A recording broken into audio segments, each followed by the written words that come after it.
بسم اللہ الرحمن الرحیم۔ السلام علیکم ویورز، امید کرتی ہوں آپ سب خیر و عافیت سے ہوں گے۔ آج ہم بات کریں گے خواب میں جاپانی پھل کھانے کی کیا تعبیر ہے، اور اگر کوئی خواب میں دیکھے کہ وہ جاپانی پھل دیکھا ہے تو یہ رزق ملنے کی اور اس میں فائدہ حاصل ہونے اور نفع دینے والی علم کی علامت ہے، اور اگر کوئی خواب میں دیکھے کہ وہ جاپانی پھل خرید رہا ہے تو یہ محنت اور مشقت کے ساتھ حاصل ہونے والے رزق اور روزی کی علامت ہے، اور اگر کوئی شخص خواب میں بہت زیادہ جاپانی پھل کھاتا ہے یا دیکھتا ہے یا پھر ان کا مالک ہوتا ہے تو یہ دین پر دلالت کرتا ہے، اور اگر کوئی گلا ہوا خراب جاپانی پھل دیکھتا ہے تو یہ تکلیف اور نقصان کی دلیل ہے۔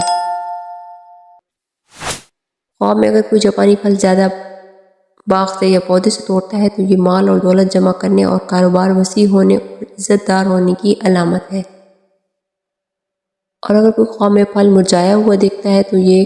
مقصد میں ناکامی اور نا امیدی کی علامت ہے، اور اگر کوئی خواب میں